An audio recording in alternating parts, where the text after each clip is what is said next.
Esta é a história de um livro singular e apavorante. Temos bestas, o diabo em ação. Suas visões inspiraram e amedrontaram durante 2000 anos. Muitos veem nas páginas do Apocalipse uma série fantástica de previsões. O aquecimento global, o desastre nuclear de Chernobyl, a guerra no Oriente Médio. Não há no mundo campo de batalha mais perfeito do que este. E alguns acreditam que o livro é um guia para um dos maiores enigmas de todos, a data do fim do mundo. Será que o Apocalipse contém esse segredo? Novos indícios revelaram que a chave do mistério deste último livro da Bíblia está nas areias da atual Turquia, e que o número infame da besta pode não ser 666.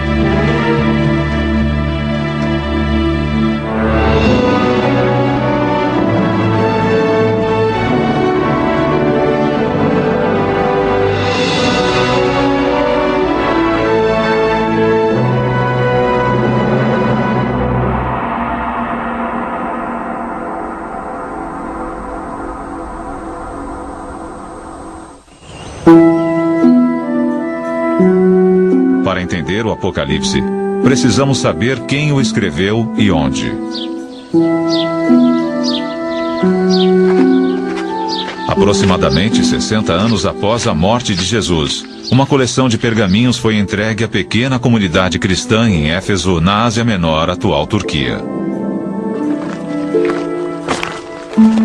Os pergaminhos continham o que agora é conhecido como o Apocalipse, o livro da Revelação. O nome do autor estava lá: João.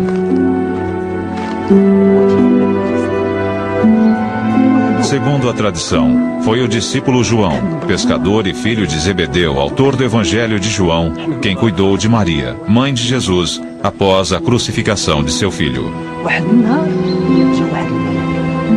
Mas, no livro, João nunca se descreve como discípulo de Jesus. Nem escreve como se o tivesse conhecido.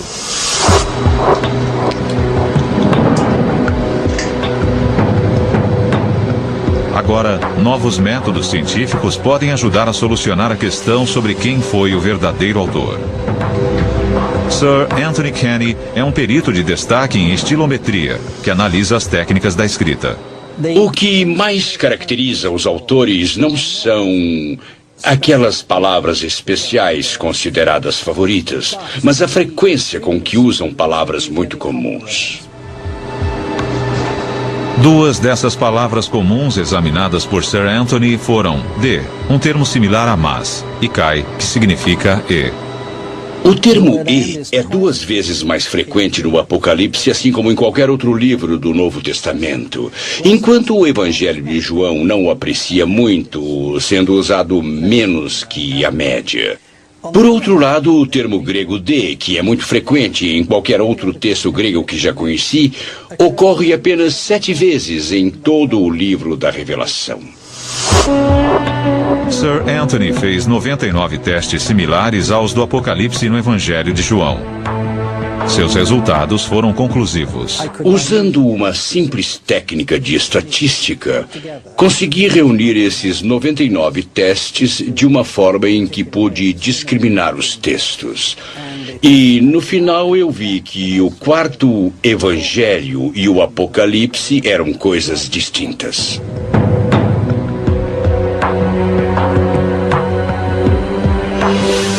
É extremamente improvável que os 2 livros tenham sido escritos pelo mesmo autor.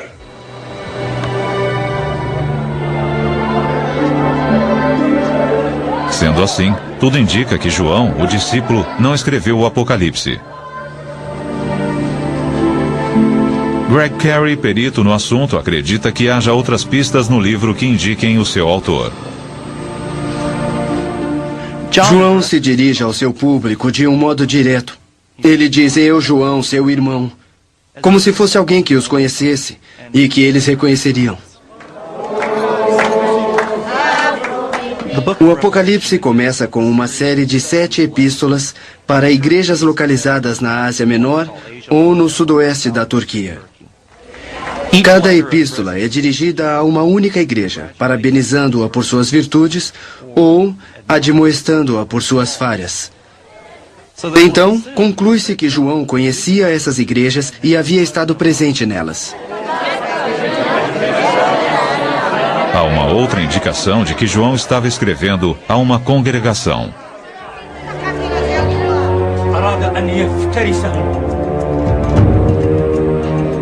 O Apocalipse de João, que significa revelação, descreve as visões distintas de anjos e monstros. A epístola, que deve ter sido ditada a um escriba, não é uma correspondência de rotina enviada a uma igreja cristã. João tem algo importante a dizer e usa a imaginação de sua plateia para ajudar a expor suas ideias. É importante lembrar que o Apocalipse foi escrito para ser ouvido. João abençoa os que ouvem as palavras da profecia, assim como aquele que a lê presumivelmente em voz alta para uma plateia. Havia uma necessidade aparente de que o Apocalipse fosse escrito para os ouvidos e não para os olhos. A maioria das antigas comunidades cristãs tinha algumas pessoas alfabetizadas e elas provavelmente eram líderes daquela comunidade, mas a maioria era analfabeta e isso refletia a sociedade em geral. É quase certo que João fosse um homem de autoridade na igreja, escrevendo para os seus rebanhos na Ásia Menor. Mas isso ergue uma questão fundamental. O dragão de 7 cabeças e os 4 cavaleiros apavorantes são imagens incomuns, mesmo para os padrões do século I. O que fez João recorrer a imagens tão medonhas para transmitir sua mensagem? Para entender o verdadeiro significado do livro, precisamos voltar às suas raízes. Segundo a Bíblia, João escreveu o Apocalipse na ilha de Patmos, perto da costa turca, naquela época sob o controle do Império Romano. João diz aos fiéis que está na ilha por causa da palavra de Deus e o testemunho de fé em Jesus. Sempre que o Apocalipse menciona o testemunho de Jesus, ele o liga a sofrimento. Na verdade, a palavra grega martus para testemunha se transformou no nosso termo mártir e assume esse sentido primeiramente no livro da Revelação.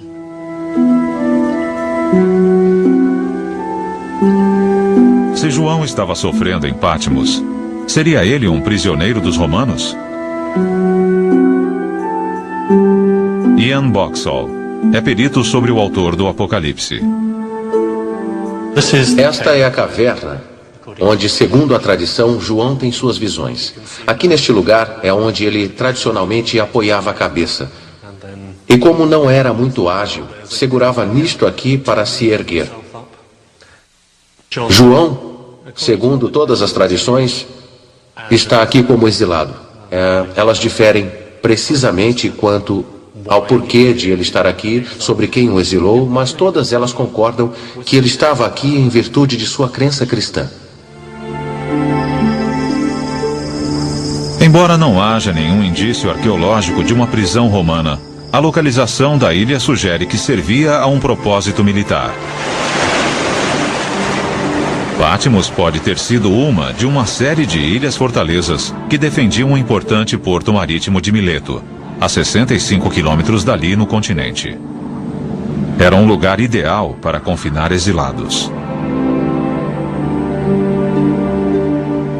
Mas, se João estava no exílio, parece estranho que ele tivesse liberdade para encontrar uma caverna, ter visões, anotá-las e depois enviar os documentos às suas igrejas no continente. Essa talvez fosse a forma de Roma exilar os encrenqueiros. Quando as autoridades romanas mandavam alguém para o exílio, a pessoa tinha uma certa liberdade. Ela não ficava numa prisão, somente não lhe era permitido aparecer em certas regiões, ou então era obrigada a restringir seus movimentos a apenas uma ilha. Mas ela podia manter a correspondência através de intermediários que navegavam entre a ilha e o continente, de modo que João deve ter podido manter contato com as igrejas às quais se dirigia. Há muita raiva no Apocalipse. e um desejo de que a justiça seja feita. E isso sempre foi visto como um resultado direto da perseguição romana aos cristãos.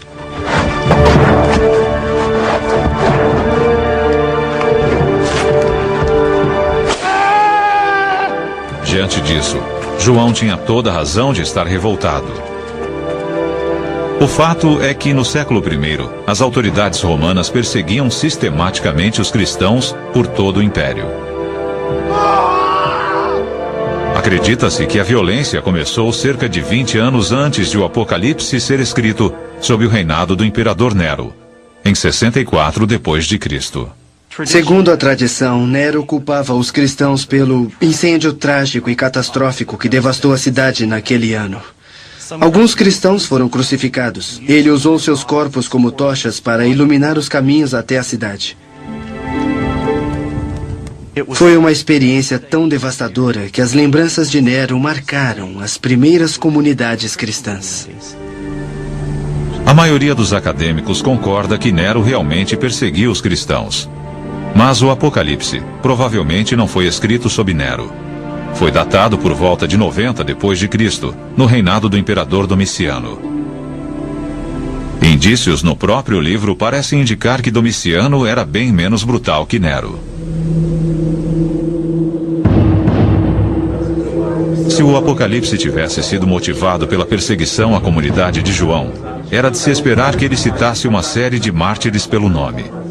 Na verdade, o livro da Revelação menciona apenas um. O livro é obcecado por aqueles que morreram em virtude de seu testemunho a Jesus, e seu número chega a milhares. Mas ele apenas menciona um, chamado Antipas, que morreu por causa do seu testemunho de fé.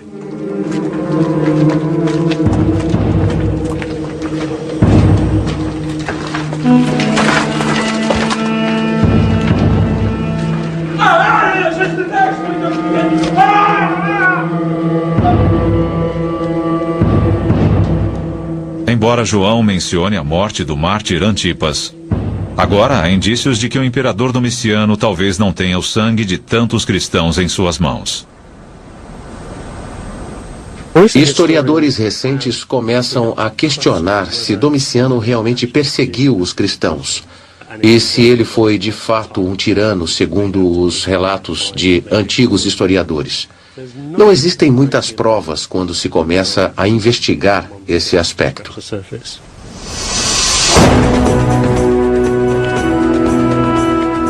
Se os cristãos não estavam sendo perseguidos, é difícil imaginar como o Apocalipse exerceu qualquer impacto sobre seu público. João deve ter tido outro alvo.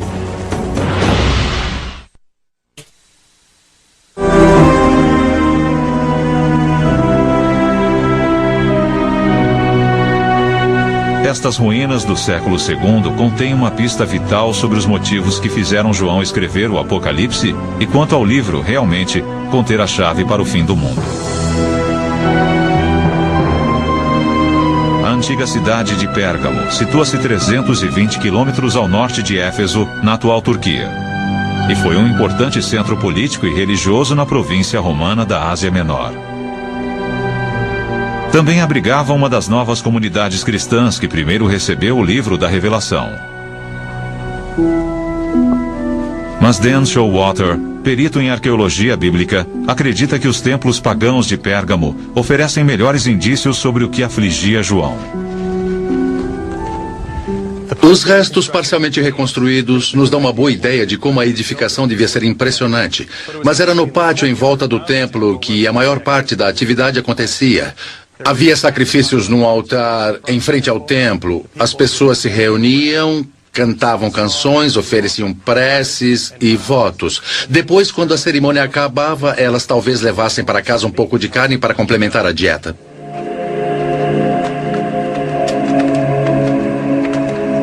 João estava familiarizado com a veneração pagã, mas essa prática religiosa crescia em popularidade e estava em conflito direto com o cristianismo. Ela havia começado cerca de 100 anos antes de Domiciano, com a construção de templos a um novo deus, o imperador Augusto. Deve ter havido sacrifícios no templo imperial, onde as pessoas da cidade se reuniam e participavam honrando a presença e o poder de Roma e o imperador como indivíduo. Essa idolatria se espalhou pela Ásia Menor durante todo o século I. Todas as cidades do Império Romano tinham muitos templos, mas eram construídos para se adorar e agradecer a uma pessoa viva, um deus imperial. E aqui pode estar a chave para o Apocalipse. Para João, esse culto ao imperador era uma terrível blasfêmia. João teria resistido ao culto imperial porque contrariava a crença em Jesus, algo que ele tinha muito interesse em promover.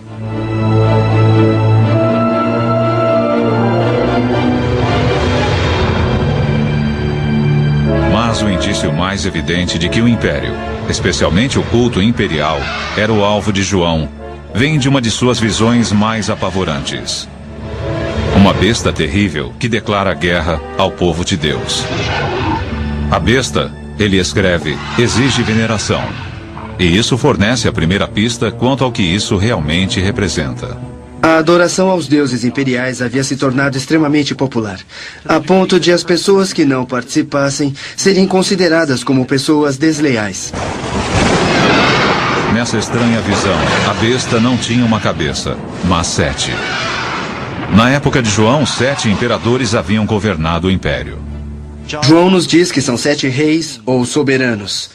E embora os estudiosos discordem quanto ao qual imperador romano essas 7 cabeças representam, elas parecem representar o poder imperial romano. João também associa a besta às 7 colinas. E é claro, a cidade de Roma era conhecida na época, assim como hoje, como a cidade das 7 colinas.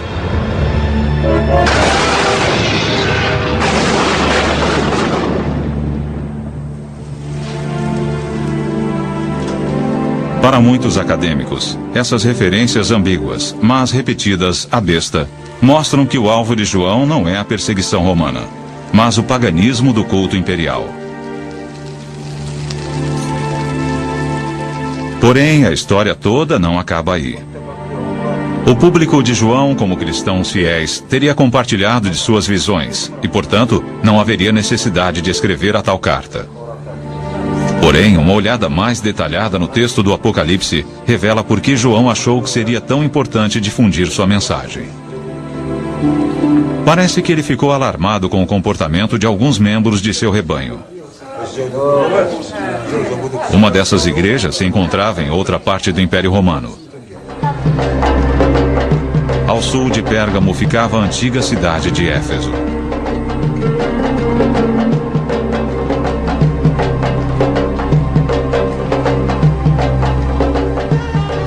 Parado nesta praça, na antiga cidade de Éfeso, é fácil perceber a forma como João a conhecia. As ruas eram cheias de gente e as lojas vendiam muitas coisas. Era uma antiga cidade portuária para onde vinham as pessoas de todo o Mediterrâneo e de mais além para negociar, trocar ideias e às vezes compartilhar religiões. Neste caldeirão cultural mediterrâneo, a igreja cristã era só uma pequena minoria. Um teatro como este acomodava 25 mil pessoas e a comunidade cristã, as igrejas daqui, provavelmente representavam uma porcentagem bem pequena disso. Os cristãos deviam encher apenas algumas fileiras.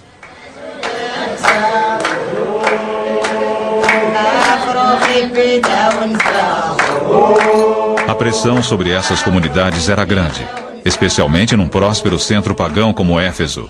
Pressão que poderia enfraquecer a fé de uma igreja ameaçada.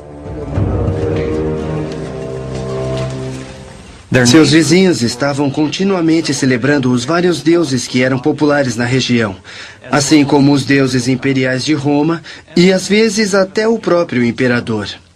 Havia símbolos das várias divindades por todo o lado. Parece que uma das questões principais para alguém como João não é o fato de estarem sendo perseguidos, mas o fato de terem se tornado tranquilos demais. Eles se acomodaram, encontraram seu lugar na sociedade. E ele quer sacudi-los um pouco. Se João escrevia para aqueles cristãos que haviam começado a venerar os imperadores de Roma, isso ajudaria a explicar por que o último livro da Bíblia foi escrito. As visões pouco tinham a ver com profecias sobre o futuro, sendo isso, sim, uma crítica aos que haviam aderido ao culto imperial. Mas uma coisa ficou sem resposta. As imagens apocalípticas vívidas que povoaram a imaginação de milhões de cristãos durante séculos.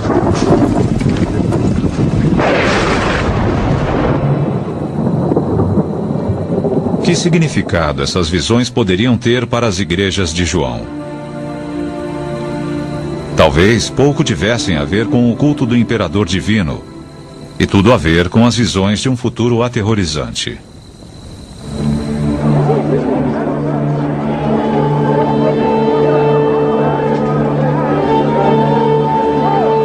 Para aqueles que viveram há mais de 2000 anos, suas visões dos 4 cavaleiros do Armagedon e da besta podem ter tido significados completamente diferentes em relação a hoje em dia. Alguns as veem agora como sinais do fim do mundo, mas isso não é necessariamente o que João quis dizer.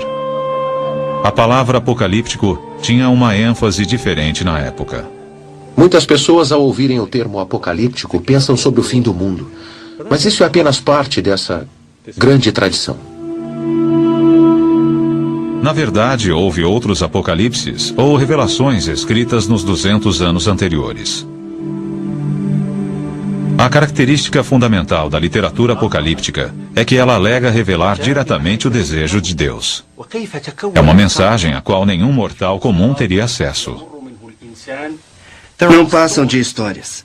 Um ser humano visionário tem essa experiência reveladora, dramática, e pede ajuda a um ser celestial para que possa explicar o que ele está vendo e sentindo. Então, o Apocalipse se revela como histórias que descrevem essas experiências. O Apocalipse promete aos seus leitores uma fuga da dura realidade da vida cotidiana. Para os cristãos do século I, os escritos de João oferecem um mundo onde a fé triunfa. Eles prometem aos seguidores um mundo de Deus, seja no reino celestial ou no futuro próximo. E é um mundo no qual os fiéis serão recompensados pela sua fé, a justiça prevalecerá e a maldade será julgada. João estava em boa companhia. Alguns estudiosos acreditam que o próprio Jesus foi profundamente influenciado pela literatura apocalíptica. Uma das orações mais famosas do mundo parece compartilhar os mesmos temas do livro da Revelação. Quando os discípulos de Jesus lhe pedem para ensiná-los a rezar, então Jesus ensina a eles o Pai Nosso. E essa oração pode ser lida de forma apocalíptica. Venha a nós o vosso reino, assim na terra como no céu. E isso implica que o reino de Deus ainda não veio para a terra, que a vontade de Deus não está sendo cumprida na terra. É como o livro da Revelação, onde Deus e Cristo são exaltados no céu. E o Pai Nosso pode até incluir sua própria besta. Com a chegada do reino de Deus, os poderes do mal farão tudo para combatê-lo. Então, temos as bestas, temos a ação do demônio e talvez este seja o significado do final do Pai Nosso. Não nos deixeis cair em tentação, mas livrai-nos de todo o mal. Provavelmente livrai-nos do mal maior, do poder de Satã. Se Jesus usou imagens apocalípticas, por que não o seu discípulo João?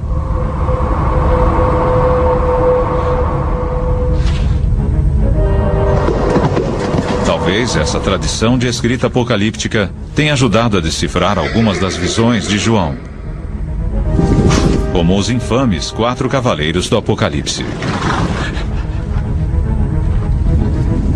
Esses seres apavorantes aparecem pela primeira vez num texto do Velho Testamento, o livro do profeta Zacarias.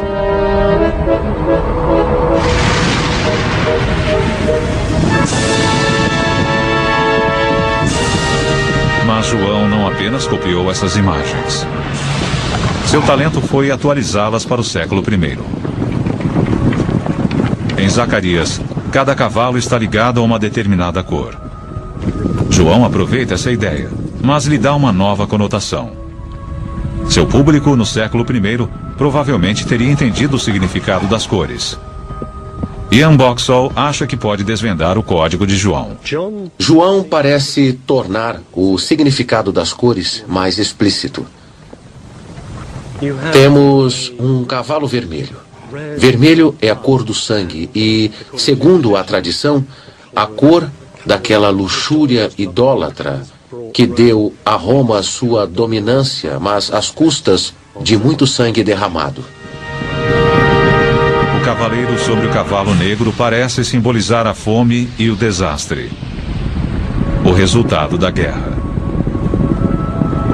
Há também um cavalo pálido, meio esverdeado, a cor repulsiva da própria morte. Mas um cavaleiro descrito por João, que monta o cavalo branco, tem um arco na mão. Esta sugestão de vingança está na mente de João. Ele acredita que virá das mãos de um inimigo declarado de Roma. Qualquer cristão comum sabia que o grande inimigo de Roma, a grande ameaça a Roma, no leste, o Império Parteno, tinha uma cavalaria que portava arcos. Os partenos estão a caminho e o resultado será a destruição desse império aparentemente inexpugnável. Mas os 4 cavaleiros não são as únicas imagens apocalípticas do livro. E tão famosa quanto elas é o Armagedon, o campo de batalha onde o Apocalipse diz que as forças do bem e do mal irão guerrear. Indícios arqueológicos mostram que essa imagem também procura evocar o ódio contra os romanos.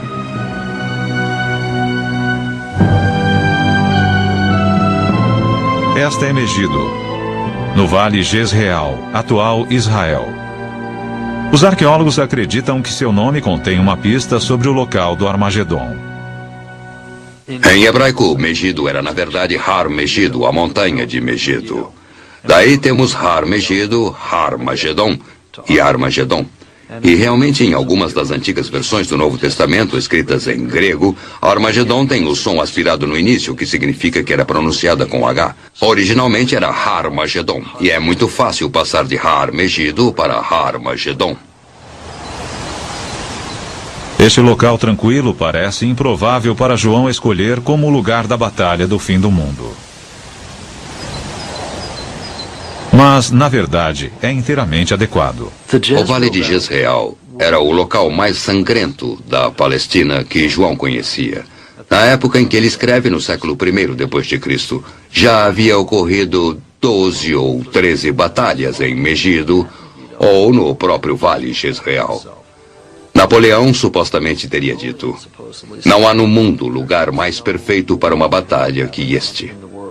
E ao observarmos esse vale, é fácil acreditar nisso. Os arqueólogos acreditam que também haja uma razão muito prática para João ter escolhido Megido como local da batalha. Naquela época, o lugar servia de base para um dos exércitos mais brutais do leste do Mediterrâneo, a 6ª Legião Romana. Sabemos que os romanos tinham um acampamento aqui, o acampamento da 6ª Legião. Estavam ali para exercer uma tarefa que caracterizou Megido através da história: proteger a área, controlar a passagem e as rotas de comércio. A 6ª Legião era conhecida por sua força e crueldade na batalha. Eles eram implacáveis. Seus soldados tinham uma reputação particularmente ruim entre as legiões romanas. Eram famosos por sua brutalidade e usavam todos os meios conhecidos empregados pelos romanos para subjugar os cidadãos, crucificá-los, esfolá-los vivos. Eles crucificavam as pessoas ao longo de todo o litoral até Jerusalém. Não havia melhor local para haver uma batalha entre as forças do bem e do mal que na base de um exército cuja reputação causava medo por todo o império. Qualquer um naquela época sabia que os legionários estavam acampados aqui. Eram as forças das trevas atuando em Megido. João percebeu que qualquer batalha importante para o controle dessa região ou do mundo teria de envolver Megido. Havia sido essencial nas batalhas anteriores. Segundo seu ponto de vista, não havia motivo para supor que não seria essencial nas batalhas futuras. Se o objetivo de João no Apocalipse não é prever o fim do mundo, mas atacar o Império Romano usando eventos contemporâneos, uma antiga tradição apocalíptica, talvez possamos ver, de modo diferente, a profecia mais famosa de todas. 666. O número da besta. Se a besta se refere ao imperador, então o que João quis dizer com esse número? O mundo antigo adorava quebra-cabeças. Um truque comum era usar números para disfarçar um nome. Nos alfabetos grego e hebraico, cada letra possuía um número correspondente. Então, se somássemos os valores de todas as letras do nome, obtínhamos um código numérico. Aqui temos um bom exemplo. Ana, escrito em letras maiúsculas gregas que equivalem às nossas. O número A, alfa, é 1, e o número N é 50. Então, um pouco de aritmética simples. E temos 102, que é o número do nome Ana. Existem grafites antigos que sugerem que essa brincadeira tinha um propósito basicamente frívolo.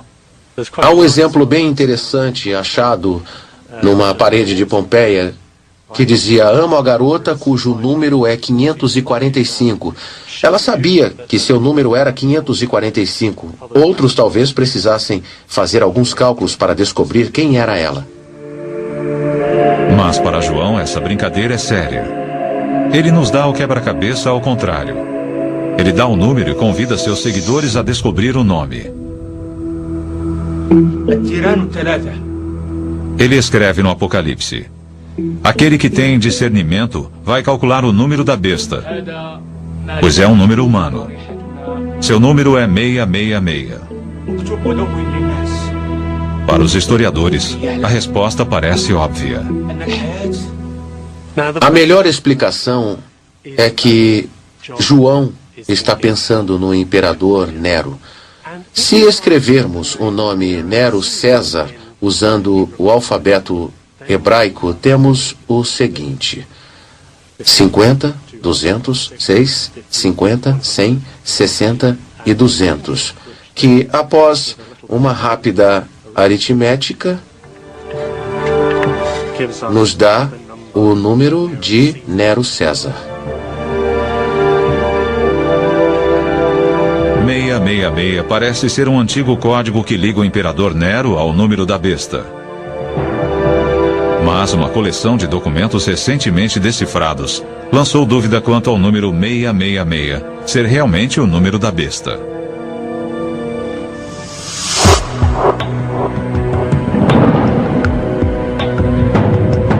Há 100 anos, um grupo de arqueólogos britânicos que escavava na antiga cidade egípcia de Oxirhynchus fez uma descoberta fascinante. Não um tesouro enterrado, mas papel descartado num monte de lixo com 9 metros de profundidade. Todo esse material foi levado a Oxford, onde desde então tem sido limpo, catalogado e traduzido. Em 1999, um fragmento de papiro foi identificado como sendo um extrato do século III do livro do Apocalipse. Um exame mais cuidadoso revelou que o número mais infame do mundo não era o que parecia. Aqui temos um minúsculo fragmento. Foi escrito por alguém que era um bom escriba, que escrevia de um modo claro para as pessoas, mas também escrevia bem depressa. Aqui temos parte de uma linha onde dizia: aquele que tem discernimento vai calcular o número. E depois 3 letras que representavam um numeral. As letras são Chi, que equivale a 600, Iota, que seria o nosso eu e equivale a 10, e estigma, no final, equivale a 6. Então, o número aqui, obviamente, é 616. Se o número da besta é 616, então não corresponde a Nero. Isso indica que o verdadeiro alvo de João era outra pessoa. Se aplicarmos as mesmas regras da brincadeira com os números, surge uma outra figura odiada. Outro imperador romano. Calígula foi imperador de 37 a 41. E Calígula, na verdade, era um apelido. Seu nome verdadeiro era Gaio. Se pegarmos o nome Gaio César e trocarmos por letras gregas, teremos Gaius Caesar. Se dermos um valor numérico a cada uma das letras do nome, teremos 284 para Gaius e para Caesar 332. Isso nos dá 616.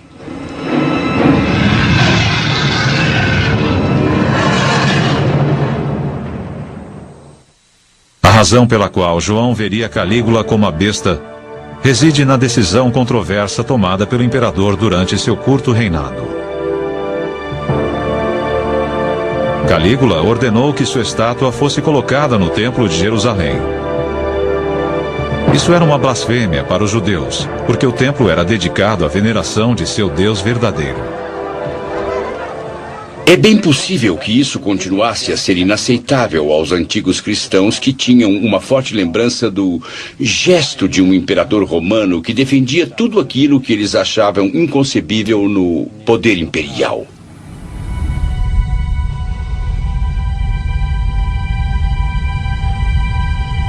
Se o Apocalipse não é uma profecia sobre o fim do mundo, mas um ataque contra Roma, onde ficam as visões de João?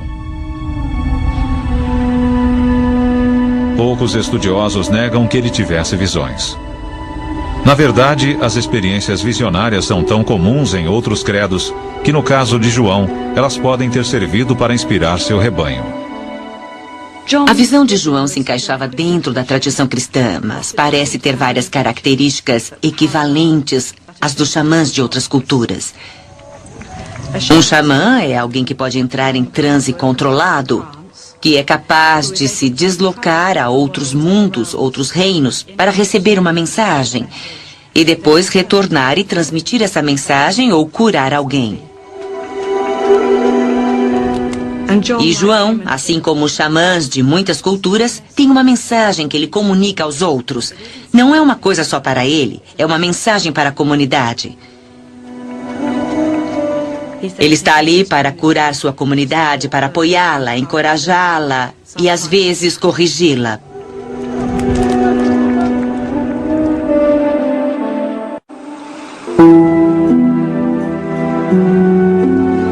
Todos os indícios disponíveis da arqueologia e história recentes sugerem que o livro da Revelação não é uma série de profecias prevendo o fim do mundo.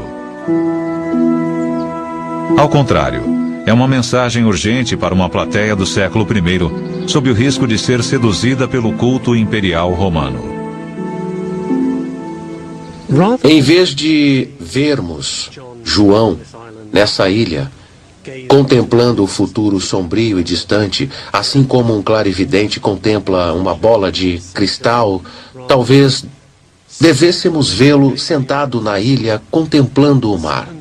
As 7 igrejas estão do outro lado. Ele tem uma mensagem urgente para elas e quer que a ouçam. Porém, resta uma questão sobre as profecias de João. Se o Apocalipse é simplesmente o ataque de um líder da igreja contra os cristãos decadentes do século I, por que João parece ter um dom excepcional para prever eventos futuros? Seriam eles apenas coincidências ou, segundo algumas pessoas alegam, previsões acuradas sobre o fim do mundo?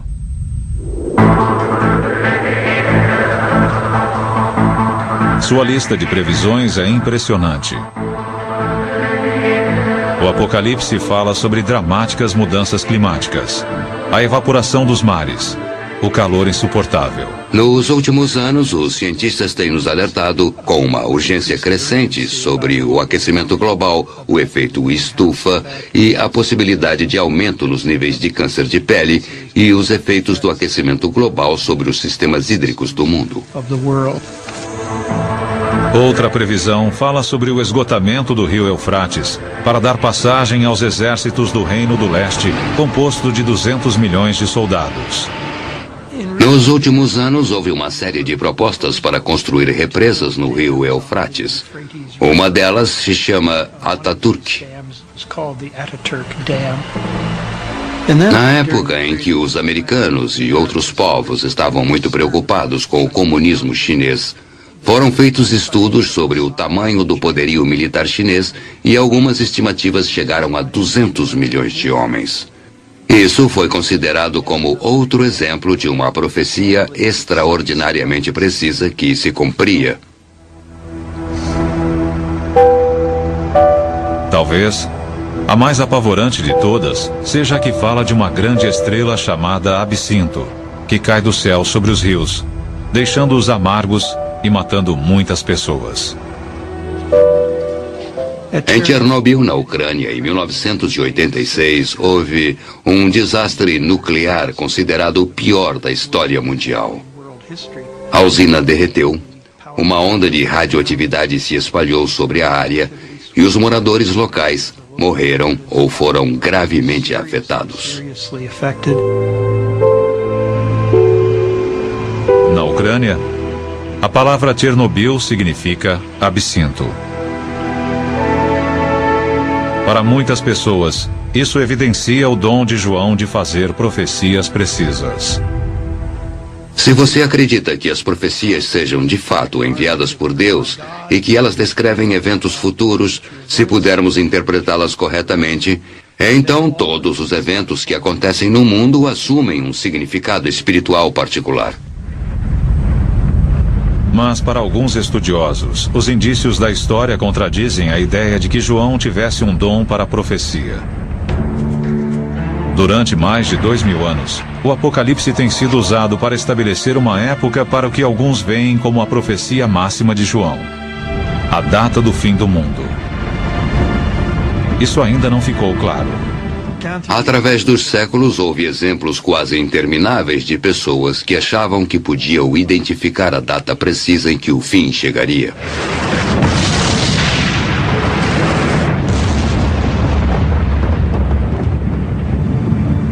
No ano 1000, na Europa, no século XIX, em 1843, 1844, no ano 1666, 1987 e no ano 2000, é claro.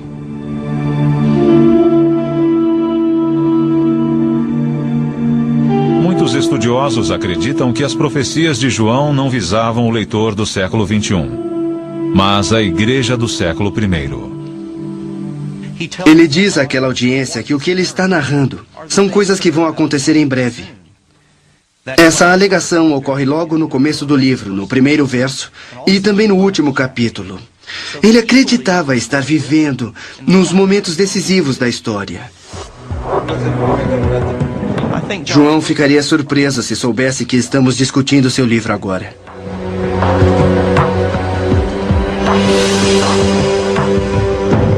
Embora pareça que o livro da Revelação não seja uma visão sobre o fim do mundo, como muitos esperavam e talvez muitos mais temessem, uma das profecias de João pode ter se realizado.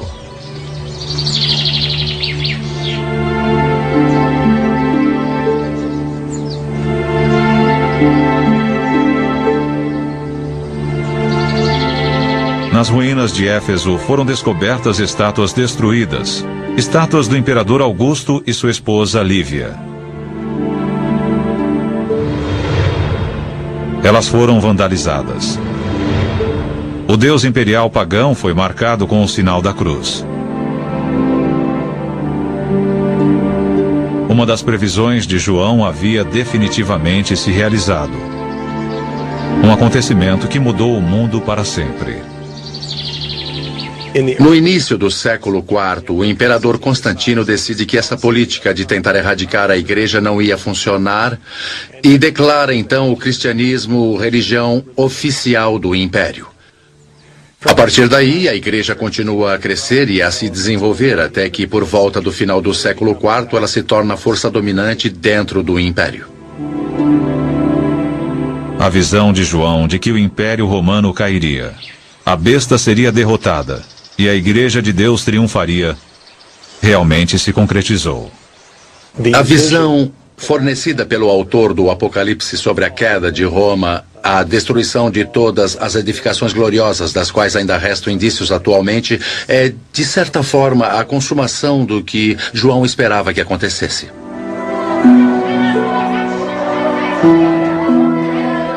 João de Patmos, o exilado enraivecido, pode não ter previsto apenas o fim do Império Pagão. Ele pode ter desempenhado um papel na sua queda, ao dar aos cristãos a coragem para fazer com que isso acontecesse. Se as igrejas tivessem sido seduzidas pela glória que Roma oferecia, é bem provável que não tivessem sobrevivido. Não há razão para achar que um pequeno grupo minoritário conseguisse perseverar se não tivesse fé para enfrentar e resistir às tentações e às ameaças que o império usou contra ele. Embora muitos continuem a obter esperança e inspiração através de suas palavras, talvez o verdadeiro significado do Apocalipse seja encontrado no passado e não no futuro. Versão brasileira, DPN Santos.